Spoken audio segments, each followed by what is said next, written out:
out what girl he wanted. Andre would come to me, tell me what girl the recruit wanted, and I would tell the girl, and she would say her price. I would tell him. He would say, okay, give me the money. I pretty much would sometimes hand it to them. Sometimes he'd give it to him, and that was just it. He would take them into another room, and her and the recruit would do what they did behind closed doors.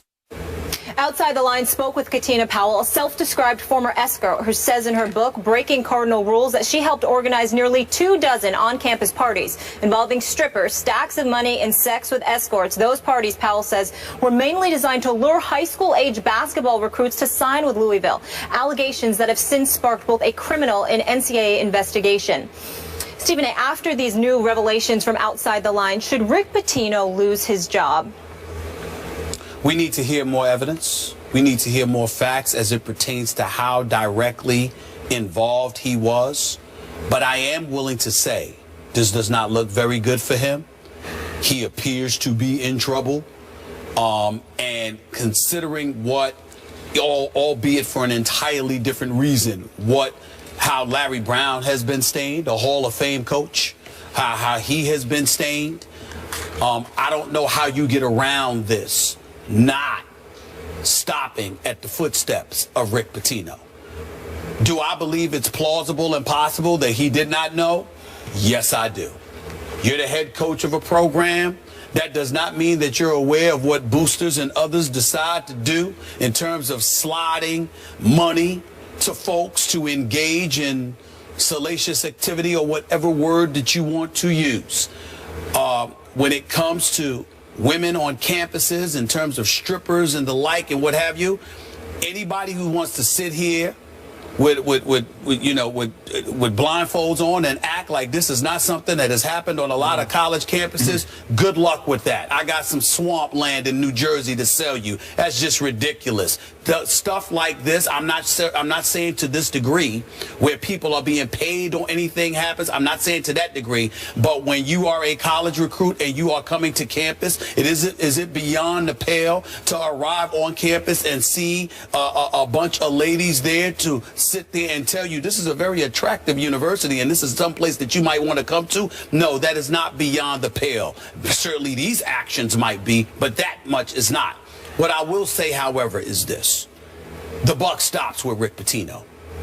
The buck stops with him. You're the head of the program, and even though you didn't know, if you didn't know, it's because you didn't want to know. It's because you basically said, I want nothing to do with this. Make sure it's not connected to me. I don't want to find out. Don't tell me anything. There's just no other way you can dissect this. Not to mention the fact that it's not just Rick Pitino who should be under fire. It's Tom Jurich, the athletic director, the second highest paid athletic director in the nation behind your guy, David Williams at Vanderbilt, according to some story I read this past June. I think David Williams at Vanderbilt is paid over $3 million, and Tom Jurich is at $1.41 million annually, which is the second highest paid for an athletic director. But the reason I bring his name up is because, from my understanding, I think it's the athletic department that's in charge of policing the dorms. The dorms are allegedly where some of this activity took place. Yep. So how is it that it takes place there, but Rick Pitino gets to say, I don't know anything, and the athletic department doesn't even get questioned in the court of public opinion? Yep. I think that that's just surreal. I don't think that's reality.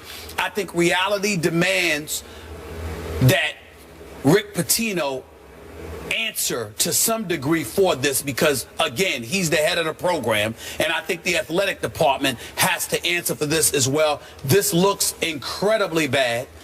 There's no way around it, and I don't think there's any way that Rick Pitino can be absolved. I think the best that Rick Pitino can say is that I didn't know anything, but he clearly should have known everything. And the fact that he doesn't know anything, or he swears he doesn't know anything, is almost equally as incriminating, because it is your program. Okay, so you finally arrived at that conclusion. He should have known. Absolutely. I ain't finally arrived. No question he should have. I'm so with you on that. That's right.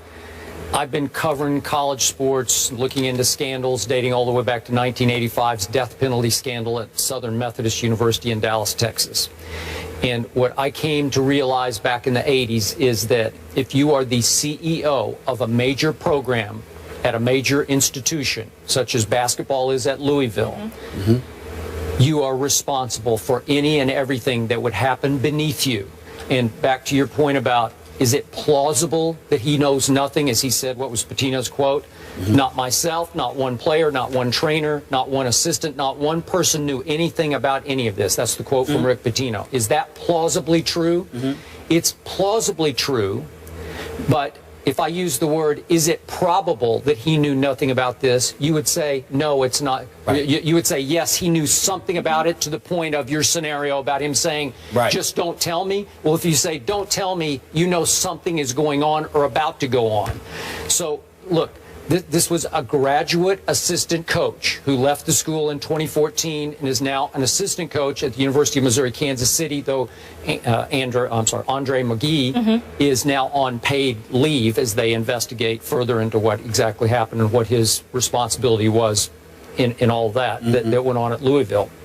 But my point to you is, if you are the head of the basketball program, you are the CEO, you have to know.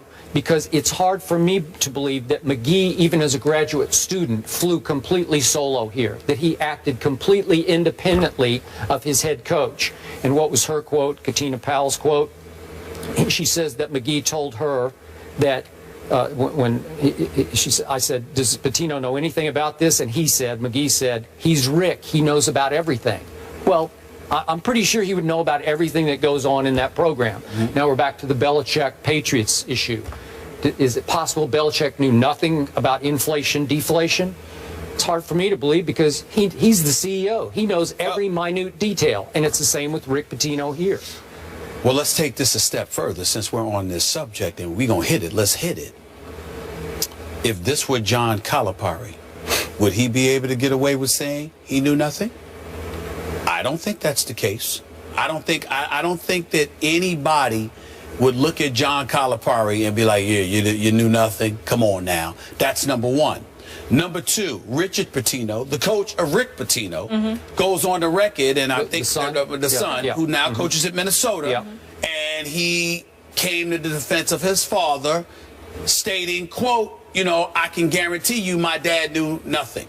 On one hand, let me say this. I want to applaud Richard Pitino for coming to the defense of his dad. Any son with a good father should do that. Sure. So I'm not faulting him. Yeah. But in his case, I would also advise, I don't know how wise it is for him to do that, because remember, he was an assistant at Louisville from 2007 to 2009, went away for a year, and then came back around the time this was happening as the associate head coach. So you were around too when this happened, and now that will make people start asking you questions about what the hell is going on in Minnesota. So he might want to pump his brakes with that. Yeah. I'm just saying, in the end, what it comes down to is this. I respect the hell out of Rick Pitino and what he has accomplished. As a basketball coach. Okay. But big-time coaches at big-time programs don't get away with imitating Ronald Reagan, one of our great presidents from the 80s, when plausible deniability. I agree. Or Oliver Northwood, I don't recall, Lord knows how many times. I mean, he put Richard Sherman, I'm sorry, not Richard Sherman, put Marshawn Lynch to shame with, I'm just here so I don't get fined. I mean, Oliver North in the 80s, I don't recall. I don't know how many times he said I don't recall on Capitol Hill. I really don't know. So all I'm trying to say is that when you are the big-time coach of a big-time program, you don't get to sit there and say, I knew nothing, and get away with that. Because in the end, we're going to look at you and say, you should have known something. And in Larry Brown's case, let's remember, Larry Brown has categorically denied being aware of the situation involving him at SMU. But why he got penalized and suspended for those 9 games is because they also said you should have known. Yep. And that's a new mandate that's come down by the NCAA that didn't exist back decades ago. But now the onus is on the coaches and the heads of programs, even more so than ever before. So maybe Rick Pitino didn't know. But if he didn't know, in all likelihood, It's because he didn't want to know. Okay. Either way, all right, he doesn't get to get away with it. He doesn't get to get away. Right. And neither can we allow the excuse that you brought up early on, and I get where you're coming from. Is this going on at other programs? You're right. But you can't use the everybody's doing it excuse. I totally agree. You're caught. No, I'm just saying the only reason I brought that up is because you're listening and you're watching TV and listening to radio, and everybody's incredulous as to, oh, this is going on. They're young men, teenagers coming to a college program. Now, you don't have to go this far, but you can roll on a college campus, and when you're greeted lots of times, there's a beautiful woman there waiting, to greet you. Even if they're there with the coaches and they're just saying hello, totally harmless. But it's to give the allure and the impression, this program, this campus is someplace you might like to be. All right. I've covered. I'm not asking. I'm not guessing. I'm telling you what I know. I've been a journalist for 22 years. I covered college sports for a decade. I am telling you, it happened. It happened all the time, and that was back in the 90s when the money wasn't what it is now. Okay, that's fine. I would give Pitino a little more of a break if this was said to have happened off campus, where it would be less controllable. But all of these parties took place in the dorm. in That's the a good dorm. point. Yeah. Okay? And in the dorm, if you're going to parade all the ladies into the dorm, aren't a lot of people going to take notice? And see, wow, a big party's going on here. So how do you think? Well, wait a minute.